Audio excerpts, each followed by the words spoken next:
half of 74 last week. Is that correct? Or sound correct? So we done it all, but I guess No, we we only did half of I it. know I did half of one, and 75 is short, and 76 is short. And I did all of 73, I remember. I got a bit carried away. Just a second. maybe. All right. So we We did. did 1 through 24. We are on Psalm 74. Yet God, my King, is from of old, working salvation in the earth. You divided the sea by your might. You broke the heads of the dragons in the waters. You crushed the heads of Leviathan. You gave him as food for creatures of the wilderness. You cut openings for springs and torrents. You dried up ever-flowing streams. Yours is the day, yours also the night. You established the luminaries and the sun. You have fixed all the bounds of the earth. You made summer and winter. Remember this, O Lord, how the enemy scoffs, and an impious people reviles your name. Do not deliver the soul of your dove to the wild animals. Do not forget the life of your poor forever. Have regard for your covenant, for the dark places of the land are full of the haunts of violence. Do not let the downtrodden be put to shame. Let the poor and needy praise your name. Rise up, O God, plead your cause. Remember how the impious scoff at you all day long.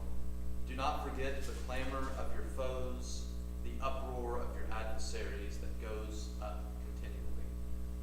Lord, we pray that your Spirit would be present with us this morning as we study your word together. It is in your Son's name that we pray. Amen. Yeah. All right, back to Genesis. Last week, I think I said everything that I wanted to say about Genesis chapter 7. There's not honestly a ton to talk about in Genesis 7 and 8. It kind of just recounts the flood. So they get on the ark, it rains a lot, and then the rains stop, and then the water eventually goes away. And that's mostly the gist of chapter 7 and 8. We highlighted a few things in chapter 7 last week. I'm going to highlight a few things in chapter 8 this week. And then I am on vacation the next 2 weeks. So I will not be here. I'm not exactly sure who's going to be here, but it's just not going to be me. And so I will be back at the beginning of November, I guess, the first Sunday in November, where we will pick up post-flood in Genesis chapter 9, when God makes a covenant with Noah, and then this weird story of Noah and his sons. And then we get another genealogy in chapter 10, the story of Babel in chapter 11, and then we're done. We're only in Genesis, we're only going through the first 11 chapters this go around. I've said before, I'm sure at some point, or the plan really is at some point to come back and then talk about Abraham, and then probably come back and at some point we'll work our way through Genesis, but not in one shot, because Genesis is 50 chapters and that takes a long time, and we eventually get tired of Genesis and want something different. So we'll take a little break from Genesis and do something. I'm not sure what we'll do yet. I'm sure I'll come up with something between now and then. But last week in Genesis chapter 7, the flood begins. Noah and the animals enter into the ark, and that's kind of where Genesis chapter 7 concludes. We ended last week by talking about some, in my opinion, some interesting ways to think about the ark. And so we talked about how one way to think about the animals is when Noah leads the animals onto the ark, he's actually fulfilling his role as an image bearer of God. Going back to Genesis chapter 1 and 2, human beings are meant to rule over and to steward God's creation, and Noah does that. So Noah's not only presented as, in essence, the only good, righteous person on earth, but he also lives out what it means to be an image bearer of God and leads these animals on to the ark. And the ark then becomes, and we'll see this a little bit more as we enter into chapter 8, I argued that I think the author may want us to think about the ark as, the inside of the ark is kind of this vessel of new creation. Because you notice what God doesn't do is he doesn't destroy everything. He saves Noah and his sons and their wives. So you have a family for God to start things over again. But God also doesn't just destroy all of the animals either, which would have been very easy for God to just destroy everything and start over, or just to destroy everything but Noah and his family, maybe have them build a smaller ark, maybe just bring enough animals on there for food and then create animals over again. But that's not what God does. He preserves a small portion of all of creation on this ark. And I think the purpose is to see this ark as this mini new creation, this mini Garden of Eden.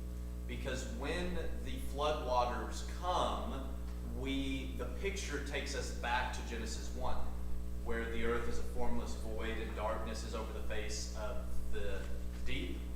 And so the picture in Genesis 1 is of this formless earth covered in water, and out of that God brings about order in the midst of that chaos. When God floods the earth, chaos comes back. The image is once again of an earth that is covered by water. The only difference this time is, on the top of the water is this ark through which God's going to, in a way, remake the creation. In the covenant that we'll talk about, I guess it'll be 3 weeks, in Genesis chapter 9, God restates what he says in Genesis 1 about being an image bearer of God. And so we get that concept of Eden, of new creation coming out of the ark. That's also kind of how Genesis 8 opens up. Genesis 8, verse 1. But God remembered Noah and all the wild animals and all the domestic animals that were with him in the ark. And God made a wind to blow over the earth, and the waters subsided. Does anybody remember the word, both in Hebrew and in Greek, that can be translated wind, can also be translated as another word? If I remember what that word is.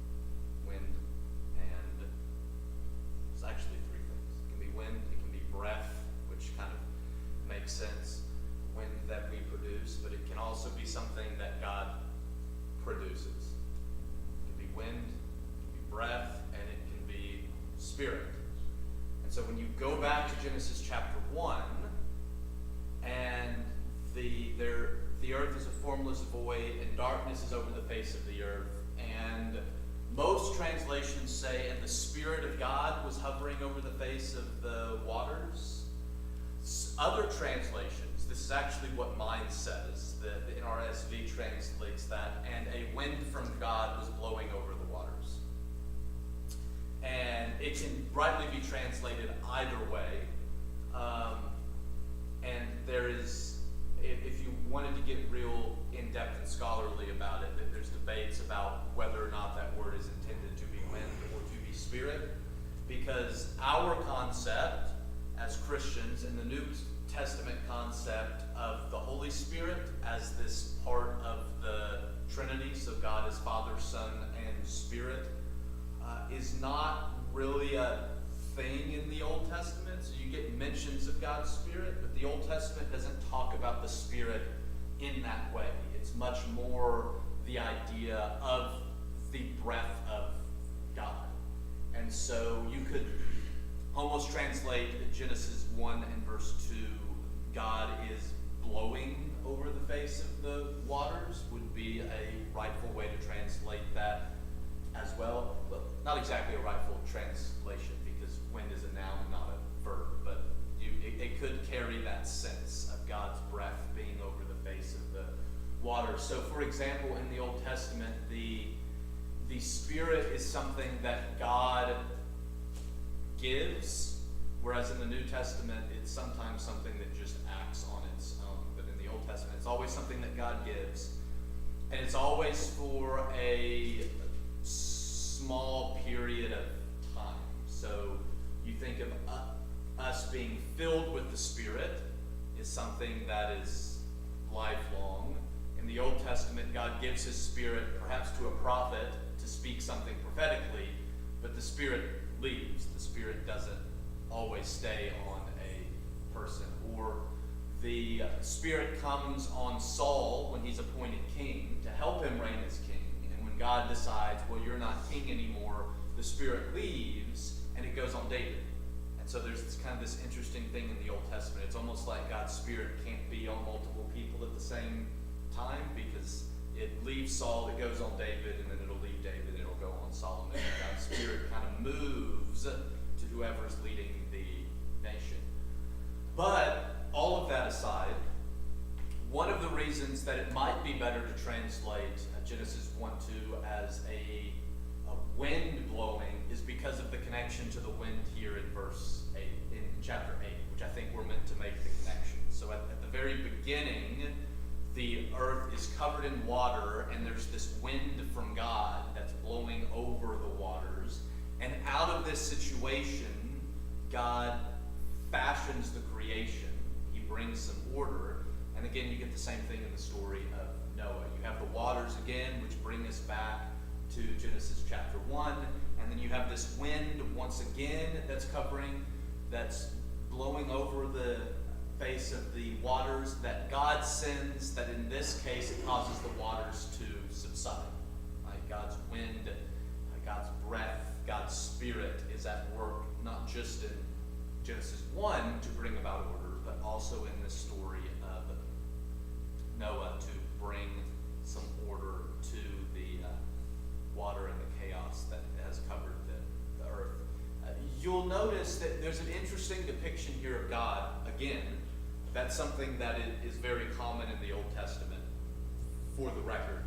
The way the New Testament talks about God and the way that you and I think about God, it is challenged by certain passages in the Old Testament that present God as not human, but a little more human-like. So you think of stories like when Moses and God are on top of Mount Sinai and the people build the golden calf, and God and Moses start to come down the mountain and see what happens. God's presented there as if when he was on the mountain he didn't know what was happening, and it's not until they descend from the mountain that God figures out what's happening, and then he wants to kill them, right? And Moses talks God out of it. He's like, God, that would be a bad idea. Think about what the Egyptians would think. And God's almost like, you know what, Moses, that's an excellent point. I'm not going to kill them. I'm going to kill a lot of them, and I'm not going to kill all of them. And we'll have a little remnant that remains, and out of that we get the rest of the story. And there's multiple ways that you can think about and interpret some of those instances. But it does present us with a little bit of a challenge of God, because we don't typically think about God doing things like that, like being talked out of doing something by Moses. Abraham almost did it when God wanted to destroy Sodom. They have kind of this back and forth of trying to find good people in Sodom and weren't able to do it. And so God ends up destroying it, but saving Lot and his family. And that's kind of what we get here, is that God doesn't stop the waters until he remembers Noah, which is an interesting thing. It's almost like God's flooded the earth, and Noah and the ark are there floating on top of it, and God has better things to do and forgets about them, and then it's like, oh yeah, I've got this ark floating on the earth, I need to do something about it. And God comes back and sends the waters away. But despite it being a kind of interesting and weird picture that we get of God, I think it illustrates something important that we see in the Bible is God's relationship with time. So we think of God being, well, let's back up. We might need to define time without getting too in depth into the physics of time. Scientists understand time as, have you ever heard the term space-time? So time is directly connected with space. And so this might be the simplest way to think about time. Time is necessary for the movement of things, right? If you're going to walk from here to there, then that takes time in order to do, which is why time is connected with space, and scientists talk about space-time. And before there was anything, so before there was any movement, there was no time, and then there are things, and there's movement, and there's planets revolving around each other, and moons doing their thing, and then us as people doing our things, and now you have time. Which is interesting to think about, because this is not where I'm wanting to go, but when you think about heaven, sometimes we think about heaven as being timeless, and if that was the case, we wouldn't be able to move around. So there's going to be time in some form or fashion in heaven, unless we're all just like frozen and not moving. But here's my point, is that we think about before the creation, God had a timeless existence, right? Because there wasn't time. And we think about God existing in this timeless reality.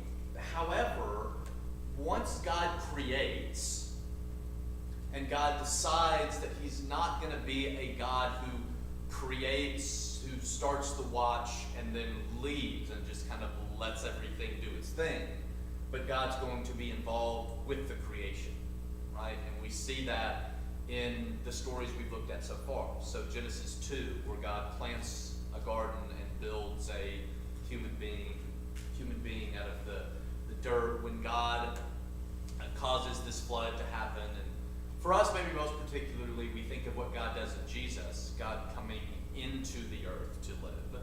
So once God creates and decides he's going to be an active part of that creation, God has now entered into time. Right? God is now bound by time. And by that I mean God can't do something now that's not going to happen in the future, because that's not how time works. Right? God has to wait until that point in time comes in order for God to do that. So God couldn't, which is a weird thing to think about, in the times of Adam and Eve, God couldn't send the flood in the time of Noah, because we're not yet to the time of Noah, right? So God's bound by time. Now that's assuming you adhere to a linear view of time, which is not the only way to think about time, but that's beyond the scope of what we're talking about here. So my point being is that God has entered into time. And since God has entered into time, you get some of this language of God forgetting, and a lot of the times it's God choosing to forget. So Israel fails yet again, and you have language of God kind of turning his back and forgetting them. So letting them bear the consequences of what has happened. Here in the story of Noah, you have God remembering that this thing is going on, and so God sending this wind in order to allow the waters to subside. And once again, I say that to say that some of these passages in the Old Testament that kind of challenge a little bit about maybe the way we typically think about God. And I think one of them is God's relation to time and forgetting and remembering, which, God being God, is God's choice to remember someone, to act in their favor, to do things to benefit them. To forget someone is God's choice, normally because of sinfulness, but all of this happens within God's relationship in this space-time which is also why when God sees the evil on the earth, remember, he's grieved to his heart. He regrets having created everything. Another illustration of God's intimate connection with that which he has created. Before I move on, any questions? What happened to the fish? What happened to the no idea. That's a great question. Were there fish tanks on the ark, or I wonder about the mixing of salt water and fresh water. there's a there's a that's an interesting point about how we balance, which is just something to think about. We balance balance literal and figurative readings of some of these stories, right? Because there's things that aren't answered. So, what happened to fish? Because you bring up a good point. If you have all the waters, you have mixing of water, you have, I'm assuming, a lot of dirt and debris and stuff in the water, which would make it challenging for anything to live in that water. What happens there? You have similar questions that people ask about the story of Genesis, because you have plants before the sun. And if you're familiar with a thing called photosynthesis, that's a big problem. And so you have, God can do God's thing, right? But at the same time, you also have these stories written by human beings for human beings to tell us something about God. So there's also, maybe you want to make a case of maybe we weren't intended to read too much into it, and that there are things that we're not supposed to be able to explain, which is, I was just curious about this last night, because some people get really bent out of shape if you don't read some of these stories 100% literally and have a literal explanation about like what happened to the fish or something like that. And so I went on ChatGPT, and I was just curious. So I asked about the interpretation of these stories of Genesis throughout Christian history. And the interesting thing that I found is most of the big names in Christian history, so Irenaeus, Augustine, Philo of Alexandria, Thomas Aquinas, John Calvin, C.S. Lewis, all had interpretations of these stories that kind of floated somewhere in between reading everything 100% literally and leaving some room for some of this figurative language that we're not able to fully figure out. Which was interesting to me is that ever since the times of Jesus, both Jews and Christians have had questions like this and had to solve it by kind of coming to some kind of hybrid interpretation. And then ultimately that ends with I don't know, which is my ultimate answer to the question of the fish. But I say that other stuff because I think it's a great question to ask and think about how are we reading these stories of balancing these two different ways of reading most of these stories in Genesis, and also thinking about how we're a part of this long tradition that has interpreted it, interestingly, very different than most people today. A lot of the ways that we read these stories today are actually relatively new. It was a flood, the fish don't swim in the water, but then he threw in, what about Fresh. salt and fresh water?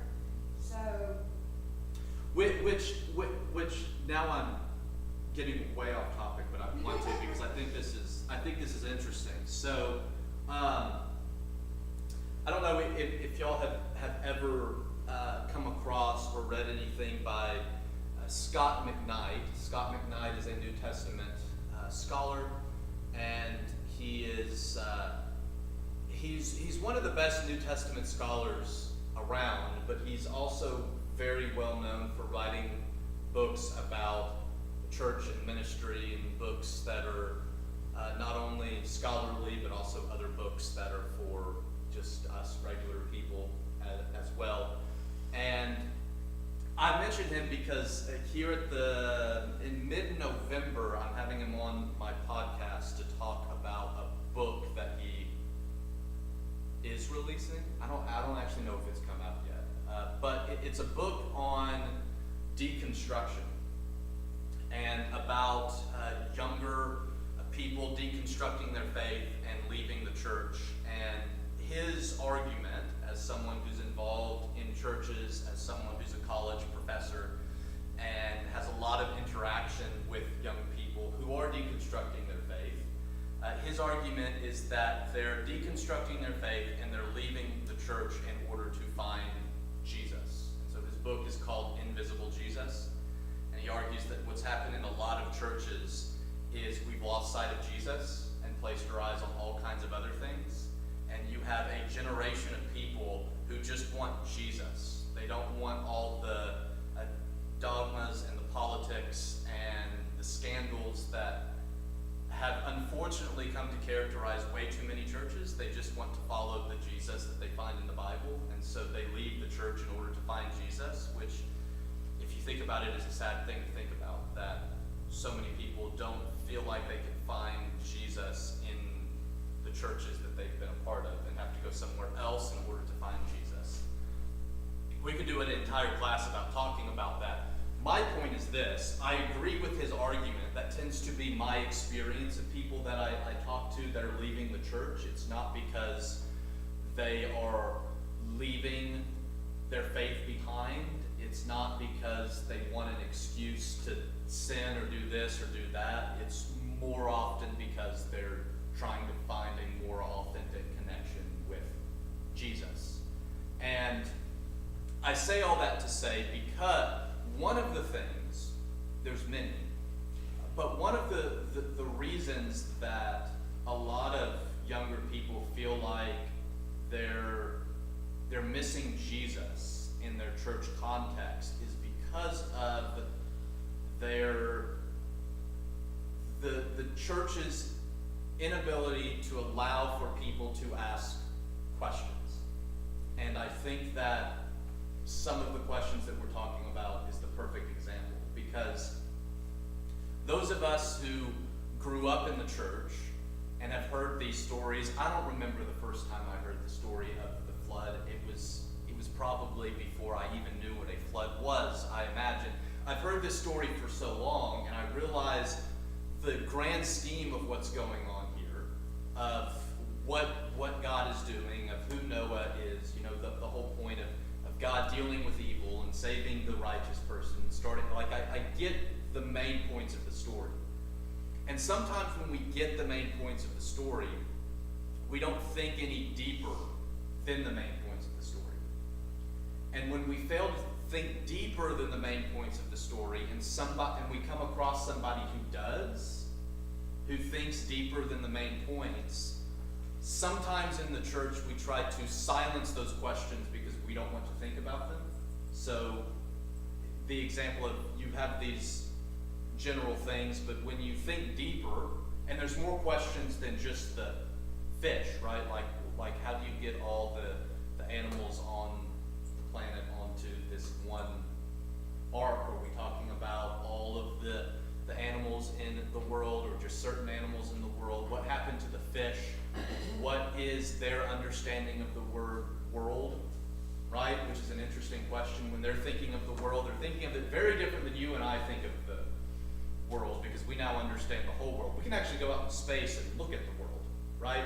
And so some of these questions that are deeper than the broad point of the question of the story, a lot of questions of which there aren't great satisfactory answers for, how do we answer all of these questions? The point that I made about the sun coming after the creation of plants in Genesis is another one. I say all this to say that having these discussions are important, because unfortunately a lot of the times in churches we don't want to have the discussions because we don't like where the answers may lead us. They may challenge some things that we just assumed about them.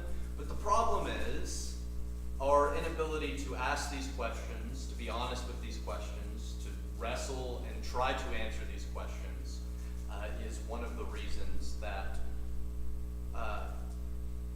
overall that so many people are leaving the church. So that is just a little interesting side note.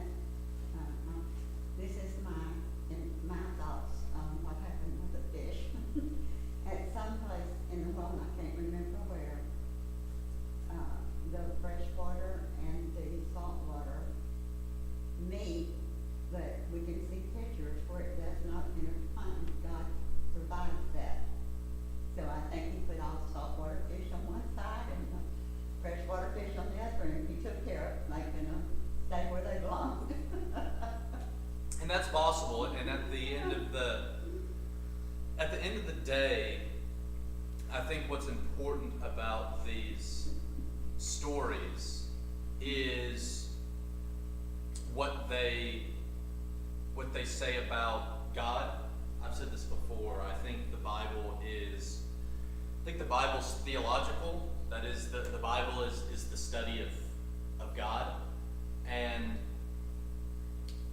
sometimes I think we ask good questions of these stories that the story is not trying to answer.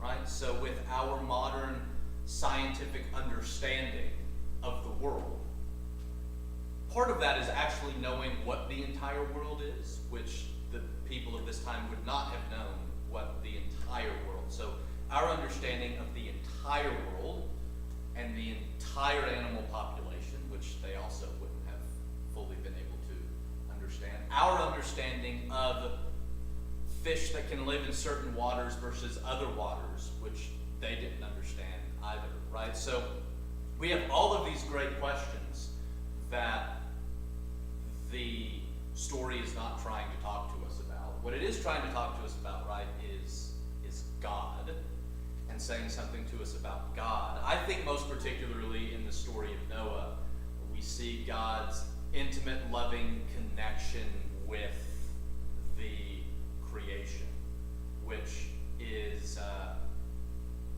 actually what I want to move on to now, real quick. So let's keep reading. Verse 2 of chapter 8. The fountains of the deep and the windows of the heavens were closed. The rain from the heavens was restrained, and the waters gradually receded from the earth. And at the end of 150 days, the water had abated.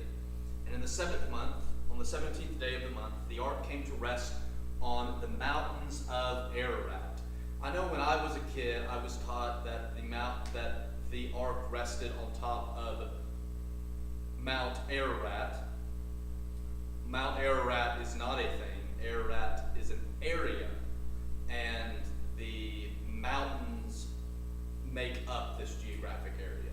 And you see that because it's the mountains. It's not the Mount of Ararat, but it's Ararat, this area, which we have no idea where that area is today. But there was some area that the original author and audience would have been able to recognize as the area of Ararat. And in this area, there are multiple mountains, and it's in this area on top of these mountains, or one of the mountains, or near one of the mountains, or it's not exactly precise where it landed, but somewhere in the mountainous area of Ararat, the ark comes to rest. The waters continued to abate until the 10th month. In the 10th month, on the first day of the month, the tops of the mountains appeared. At the end of the 40 days, Noah opened the window of the ark that he had made and sent out the raven, and it went to and fro until the waters were dried up from the earth. Then he sent out the dove from him to see if the waters had subsided from the face of the ground. And the dove found no place to set its foot, and it returned to him to the ark, for the waters were still on the face of the whole earth. So he put out his hand and took it and brought it into the ark with him. He waited another 7 days, and again he sent out the dove from the ark. And the dove came back to him in the evening, and there in its beak was a freshly plucked olive leaf. So Noah knew that the waters had subsided from the earth. Then he waited another 7 days and sent out the dove, and it did not return to him anymore. In the 601st year, in the first month, on the first day of the month, the waters were dried up from the earth, and Noah removed the covering of the ark, and looked, and saw that the face of the ground was drying. In the second month, on the 27th day of the month, the earth was dry. Then God said to Noah, "Go out of the ark, you and your wife and your sons wives with you. Bring out with you every living thing that is with you, all the flesh, birds and animals, and every creeping thing that creeps on the earth, so that they may abound on the earth, and be fruitful and multiply on the earth." So Noah went out with his sons and his wives and his sons' wives, and every animal and every creeping thing and every bird, everything that moves on the earth went out of the ark by families. One of the things that takes place is the sending out of the birds, which you probably remember from the story. It becomes a part of the way we tell the story in Sunday school and VBS, that Noah sends out these birds to check on the water levels on the earth, to figure out, when can I open the door, when is it safe for us to leave, that kind of thing. These birds connect. I don't think I've mentioned this, but you may know that the Bible story of the flood is not the only ancient story of the flood. Most ancient civilizations have flood stories, and there are certain things that overlap with the Bible's story of the flood and these other stories, and there are other things that are distinctive about each individual story. One of the things that overlaps with a couple of these flood stories is the presence of birds that fill some kind of function like this, of testing the water levels on the earth. But one of the applications is that I think the narration of the birds shows us Noah's waiting and hoping to step into the new creation. So you think about God has destroyed with water this old creation, and he has saved Noah and his family and these animals on this ark to start over with. But there's this delayed period, right? A period of waiting, of hoping, of longing for what is to come. And I imagine that waiting period was not all that easy. One, because none of us truly like to wait for things, especially in our world today of instant gratification. We don't like waiting. But the other thing is, you just think a moment about what it would be like to live in the zoo for a year. And it probably wouldn't be the most pleasant experience. And that's what Noah and his family are going for as they wait for their ability to step out of the ark into this new creation that God is bringing about. And when Noah sends out the birds, it's the beginning of the end, right? The waters have begun to subside. It stopped raining. The ark has come to rest, but it's still not time. Right? It's still not time to exit the ark. God has still not fully yet prepared the new creation for Noah to enter to. So you send out a bird, and then you have to send out another bird, and then you send out that bird again, and you send out that bird a third time, and it doesn't come back. And then you're able to open the ark, but you can't step out of it yet. The ground is still wet, but the waters have gone away. And you wait another month, and now you can exit out of the ark and into the new creation. And there's a lot of application, I think, of this, what seems to be an insignificant story of Noah sending out these birds. But you think about, we talked about this last week, when Peter relates our baptism to Noah and the ark. Noah and his family were saved through water in this ark, and we're saved through our own experience of water and baptism, the ark of Jesus. But nevertheless, the salvation that we're hoping for, the new creation, is something that is yet to come in the future. Right? So like Noah, we found our ark, that being Jesus, that takes us from this creation to the new creation. But we have this period of time that we wait in our ark. And that waiting period is not always the most pleasant, as I said, with Noah living in this zoo box, for us living in this broken world that we live in. Our waiting period is not always easy. And in many ways, I think we are in the period, if we want to think about the imagery in this way, of the end. So at the end of Noah's waiting period, he begins to send out the birds. Is it time yet? Is it time yet? Is it time yet? In the New Testament, the language of the last days is used, and we've talked about that before. The next decisive thing that God is going to do is the new creation. Jesus has come, he has died, he is raised, he's ascended to the throne, and one day he's going to come back and usher in the new creation. So we're in the last days, according to the New Testament, this last time period. And so, kind of like Noah and the sending out of the birds, sometimes we can feel like, well, is it time yet? Is it time yet? Is it time yet? In the New Testament, you may think of the Thessalonians, some of which quit their job because they expected it was the time, like the time was going to come tomorrow or next week, and so they quit their jobs and they were relying on the hospitality of the richer Christians in their community. And Paul has to write the letter to them to say, well, the time when Jesus will return, we don't know. He also has to tell them that they hadn't already missed it. But Paul's like, we don't know, so in essence, get back to work. That's the whole point of 1st and 2nd Thessalonians, of this waiting time that we have to enter into the new creation. But I think the story of Noah not only illustrates for us our hope, our anticipation, our waiting, but also the assurance of the hope that we have for a new creation. That in the way that God was able to bring order to the chaos of the formless earth and the waters in Genesis 1, and in the way that God is able to bring order and new creation when the earth gets as bad as it does in Genesis chapter 6, and God floods everything in Genesis chapter 7, and chapter 8, God is able to bring about this new order and this new creation through Noah in Genesis chapter 9.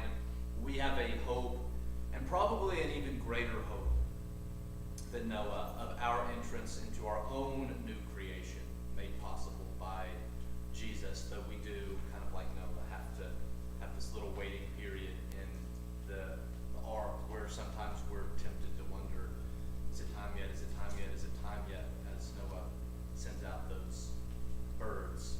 And while we can get restless, as Noah did, we have the hope of the new creation that is surely to come, as Scripture emphasizes for us. All right, when I get back here in a few weeks, we'll talk a little bit about the end of chapter 8 that we didn't get to this morning, when Noah builds the altar to God and God promises not to flood the earth again. And then we'll enter into chapter 9 of the covenant that God makes with Noah, reinforcing God's creative intentions that we saw back in Genesis chapter 1, and the weird story of Noah and his sons we'll get to at some point, which will prepare us to lead into our final story in the Tower of Babel in Genesis chapter 11. But that's all I have this morning. So that will conclude us. We'll pick back up in 3 weeks. So I know y'all will be on the edge of your seat the next 3 weeks for Good to Genesis see you chapter this 9. morning. I would have been here on Wednesday, Raina's like, That's what she said. I bet you anything it was heavy yeah, late out. but so I'm ready to go and you're gonna, I think that was 7 o'clock. Nah, don't worry about it. We're good. You gonna stay and eat after The church? babies are with me. We're good, good, Yes. good. Good, good, good. I'm gonna go put those links on